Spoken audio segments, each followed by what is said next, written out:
ಬಿಡೆನು. ಆ ಮಾತು ಹೇಳಿದನಲ್ಲ ತಾ ಹೇಳಿ. ಯೇಸು ಕೈ ಬಿಡನು ದೈವಿಕ ಸಂದೇಶಕ್ಕೆ ನಿಮ್ಮೆಲ್ಲರನ್ನು ಆಹ್ವಾನಿಸುತ್ತೇನೆ. ಈ ದಿನ ನಾವು ಫಿಲಿಪ್ಪಿಯದವರಿಗೆ ಬರೆದ ಪತ್ರಿಕೆ 3ನೇ ಅಧ್ಯಾಯ 13 ಮತ್ತು 14ನೇ ವಚನವನ್ನ ಓದುತ್ತೇವೆ. ನ್ಯೂ ರೇಸ್, ನೂತನ ಓಟ. ಈ ವಿಷಯದ ಕುರಿತು ನಿಮ್ಮೊಂದಿಗೆ ನಾನು ಮಾತನಾಡೋದಕ್ಕೆ ಇಷ್ಟಪಡ್ತೇನೆ. ಓದ್ಕೊಳ್ಳೋಣವಾ? ಸಹೋದರರೇ, ನಾನಂತೂ ಹಿಡಿದುಕೊಂಡವನೆಂದು ನನ್ನನ್ನು ಈವರೆಗೂ ಎಣಿಸಿಕೊಳ್ಳುವುದಿಲ್ಲ. ಆದರೆ ಒಂದು, ನಾನು ಹಿಂದಿನ ಸಂಗತಿಗಳನ್ನು ಮರೆತು ಬಿಟ್ಟು ಮುಂದಿನವುಗಳನ್ನು ಹಿಡಿಯುವುದಕ್ಕೆ ಎದೆಬೊಗ್ಗಿದವನಾಗಿ, ಕ್ರಿಸ್ತನು ಮೂಲಕವಾಗಿ ನಮ್ಮನ್ನು ಮೇಲಕ್ಕೆ ಕರೆದು ನಮ್ಮ ಮುಂದೆ ದೇವರು ಇಟ್ಟಿರುವಂತ ಬಿರುದನ್ನು ಗುರಿ ಮಾಡಿಕೊಂಡು ಓಡುತ್ತಾ ಇದ್ದೇನೆ. ಯಾಕೆ ಇದಕ್ಕೆ ನಾನು ನೂತನ ಓಟ ಎಂಬುದಾಗಿ ಶಿರೋನಾಮೆ ಕೊಟ್ಟೆ ಅಂತಂದ್ರೆ, ಹಿಂದೆ ನಮ್ಮ ಜೀವನದಲ್ಲಿ ಅನೇಕ ತಪ್ಪುಗಳು ನಾವು ಮಾಡಿರ್ತೀವಿ, ಮಾಡಬಾರ್ದನ್ನ ಮಾಡಿರ್ತೀವಿ, ಮಾಡಬೇಕಾದದನ್ನ ಮರ್ತೋಗಿರ್ತೀವಿ, ಅಥವಾ ನಮ್ಮ ಜೀವನದಲ್ಲಿ ಅನೇಕ ಸೋಲುಗಳು ಉಂಟಾಗಿರ್ಬೋದು. ಹೀಗಾಗಿ ನಮ್ಮ ಜೀವನದಲ್ಲಿ ಅದನ್ನೆಲ್ಲ ಹಿಂದಿನವುಗಳು ಎಂಬುದಾಗಿ ಕರಿತೀವಿ. ಮತ್ತೆ ಹಿಂದಿನ ಒಂದು ಸಕ್ಸಸ್ಗಳ ಬಗ್ಗೆನೂ ನಾವು ಕೆಲವು ವೇಳೆ ದೇವರಿಗೆ ಸ್ತೋತ್ರ ಮಾಡಿ ಮರಿಬೇಕಂತ. ಯಾಕಂತಂದ್ರೆ ಎಷ್ಟೋ ಜನ ಹಿಂದಿನ ಸಕ್ಸಸ್ಗಳ ಮೇಲೆ ಭರವಸೆ ಇಟ್ಟು ಮುಂದೆ ಏನು ಅಚೀವ್ ಮಾಡೋದಕ್ಕೆ ಅವರು ಹೋಗೋದಿಲ್ಲ. ಸೋಮಾರಿಗಳಾಗ್ಬಿಡ್ತೀವಿ ನಾವು ಅನೇಕ ವೇಳೆ. ಅದರಿಂದ ಹಿಂದಿನ ಸಕ್ಸಸ್ ಏನಿದೆ ಅದಕ್ಕೆ ದೇವ್ರಿಗೆ ಸ್ತೋತ್ರ ಮಾಡಿ ಬಿಟ್ಬಿಟ್ಟು ಮುಂದಿನವುಗಳನ್ನ ನೀವು ಹಿಡಿಯುವುದಕ್ಕೆ ನೀವು ಮುಂದೆ ಸಾಗಬೇಕು. ಒಂದು ವೇಳೆ ಪ್ರಾರ್ಥನೆ ಜೀವಿತದಲ್ಲೋ ಅಥವಾ ಸೇವೆಯಲ್ಲೋ ಅಥವಾ ನಿಮ್ಮ ಬಿಸ್ನೆಸ್ ಅಲ್ಲೋ ನಿಮ್ಮ ಜೀವನದಲ್ಲಿ ನಷ್ಟಗಳು ಉಂಟಾಗಿರ್ಬೋದು, ಲಾಭಗಳು ಉಂಟಾಗಿರ್ಬೋದು. ಲಾಭ ಆಗಿದ್ರೆ ದೇವ್ರ ಸ್ತೋತ್ರ ಮಾಡ್ರಿ. ದೇವರು ನಿಮ್ಮ ಸೇವೆನ ಅಧಿಕವಾಗಿ ಆಶೀರ್ವಾದ ಮಾಡ್ತಾ ಇದ್ರೆ ದೇವ್ರ ಸ್ತೋತ್ರ ಮಾಡಿ. ಆದ್ರೆ ಒಂದು ವೇಳೆ ನಿಮ್ಮ ನಷ್ಟ ಆಗಿದ್ರೆ, ಒಂದು ವೇಳೆ ನಿಮ್ಮ ಮಿಸ್ಟೇಕೇ ಇರ್ಬೋದು, ಅಥವಾ ಸೈತಾನ್ನೇ ನಿಮ್ಗೆ ಮಾಡಿರ್ಬೋದು, ಬೇರೆಯವರೇ ಯಾರೇ ಮಾಡಿರ್ಬೋದು, ಅದನ್ನೆಲ್ಲ ಮರ್ತು ಬಿಟ್ರಿ. ಅದನ್ನ ಮರ್ತು ಬಿಟ್ಟು ಮುಂದೆ ದೇವರು ನಿಮ್ಗೆ ಏನಿಟ್ಟಿದ್ದಾರೆ ಅದನ್ನ ಹಿಡಿಯುವುದಕ್ಕೆ ನೀನು ಎದೆಬೊಗ್ಗಿದವನಾಗಿ ಓಡಬೇಕು. ಇದಕ್ಕೆ ನೂತನ ಓಟ ಅಥವಾ ನ್ಯೂ ರೇಸ್ ಎಂಬುದಾಗಿ ಹೇಳ್ತಾರೆ. ಆ ಹೊಸ ಓಟವನ್ನ ಈ ವರ್ಷ ಓಡ್ರಿ. ಯಾಕಂದ್ರೆ ಹಿಂದೆ ನಿಮ್ಗೆ ದೇವರು ಮಾಡೋದಕ್ಕಿಂತಲೂ ಇನ್ನು ಮುಂದೆ ಮಾಡೋದಕ್ಕೆ ಹೋಗೋದು ಅತಿ ಭಯಂಕರವಾದದ್ದಾಗಿರ್ತದೆ. ಆದ್ರಿಂದ ಪ್ರಿಯರೇ, ಹಿಂದಿನವುಗಳನ್ನು ಮರ್ತು ಬಿಟ್ಟು ಮುಂದಿನವುಗಳನ್ನು ಹೇಳಿರಿ. ಒಂದ್ ವೇಳೆ ಸೋಲಾಗಿದ್ರೆ ಅದನ್ನು ಮರ್ತು ಬಿಟ್ರಿ. ಗೆಲುವಾಗಿದ್ರೆ ಅದಕ್ಕೆ ಸ್ತೋತ್ರ ಮಾಡಿ, ಅದನ್ನ ಪಾಠ ಕಲಿರಿ. ಸೋಲಾಗಿದ್ರು ಪಾಠ ಕಲಿರಿ. ಆದ್ರೆ ಅಯ್ಯೋ ಈ ತರ ಮಾಡ್ಬಿಟ್ಟೆ, ಯಾಕಂದ್ರೆ ನಾನು ಮಾಡ್ಬಿಟ್ಟೆ ಎಂಬುದಾಗಿ ಕುಗ್ಗಿ ಹೋಗ್ಬೇಡ್ರಿ. ಕರ್ತನು ತಾನೇ ನಿಮ್ಮನ್ನ ಬಲಪಡಿಸ್ತಾರೆ, ಆಶೀರ್ವಾದ ಮಾಡ್ತಾರೆ. ಆಮೇನ್. ಪ್ರಾರ್ಥಿಸೋಣವಾ? ನಮ್ಮನ್ನು ಬಹಳವಾಗಿ ಪ್ರೀತಿ ಮಾಡಿದಂತ ನಮ್ಮ ಸ್ವರ್ಗೀಯ ತಂದೆಯಾದ ದೇವರೇ, ನಮ್ಮನ್ನು ನಿಮ್ಮ ಕರಗಳಲ್ಲಿ ಒಪ್ಪಿಸಿಕೊಡ್ತೇವೆ. ಅಪ್ಪ ತಂದೆಯಾದ ದೇವರೇ, ನಾವು ಏನಿಲ್ಲ ಸ್ವಾಮಿ, ನಮ್ಮನ್ನ ಶುದ್ಧೀಕರಿಸು, ನಮ್ಮನ್ನು ಬಲಪಡಿಸು, ನಡೆಸು. ನಿನ್ನ ಕೃಪೆ ನಮ್ಮೆಲ್ಲರೊಂದಿಗೆ ಇರಲಿ ಅಪ್ಪ. ಯೇಸುವಿನ ಹೆಸರಿನಲ್ಲಿ ಪ್ರಾರ್ಥಿಸ್ತೇವೆ ಸ್ವಾಮಿ. ಆಮೇನ್. ಯೇಸು ನಿಮ್ಮನ್ನು ಕೈ ಬಿಡೋಣ.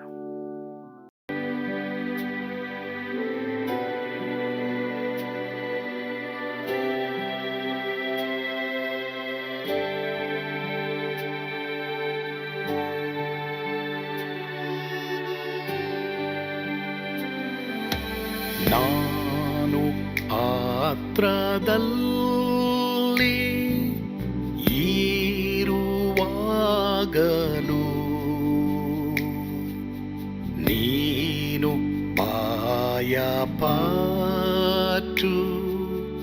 ಓಡಬಾರದು. ನನ್ನ ಮಾತನಂಬಿ ಸ್ಥಿರವಾಗಿರು.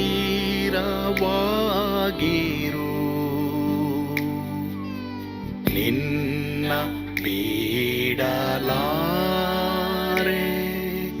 ಬಿಡೆನು ಎಂದೆಂದಿಗೂ.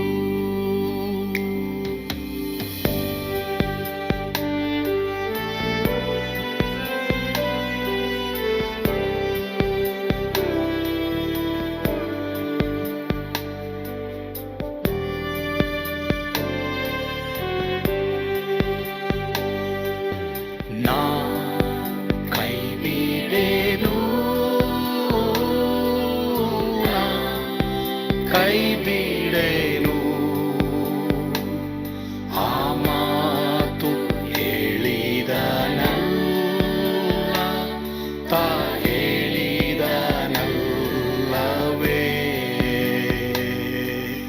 ನಾ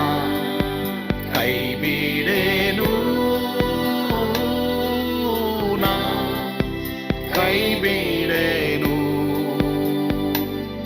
ಆ ಮಾತು ಹೇಳಿದ ನನ್ನ ತಾ ಹೇಳಿದ ನಲ್ಲವೇ.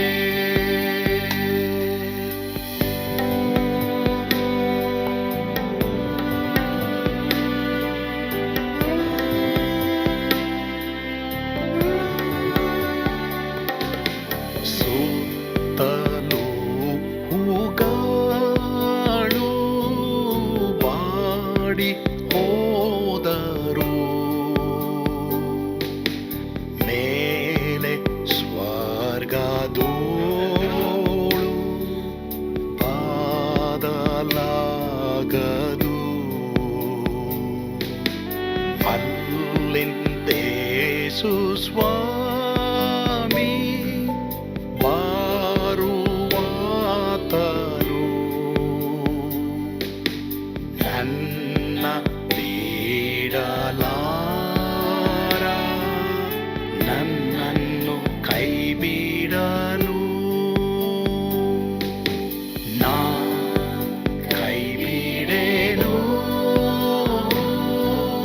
ನಾ ಕೈ ಬಿಡೆನು.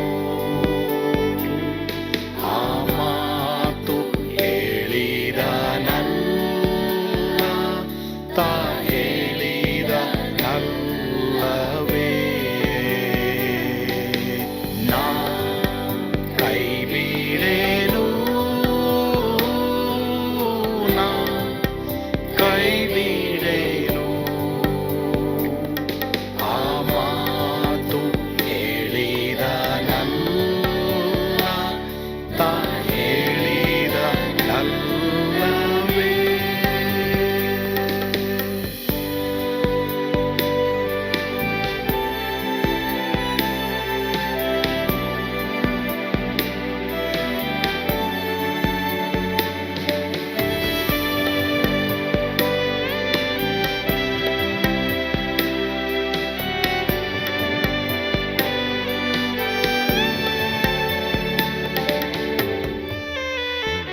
ಮುಂದೆ ಬಾಹು ಕಷ್ಟ ಬಾರುತ್ತಿದ್ದರು, ಬಾಯ ಪಾಡಲಾರೆ ಸ್ವಾಮಿ ಇದ್ದಾನೆ. ಬಾಲವಾಗಿ ನಿಂತು ಹರ್ಷಗೊಳ್ಳುವೆ, ಸ್ವಾಮಿ ಬಿಡಲಾರ,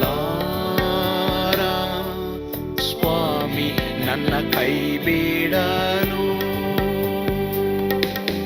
ನಾ ಕೈ ಬಿಡೆ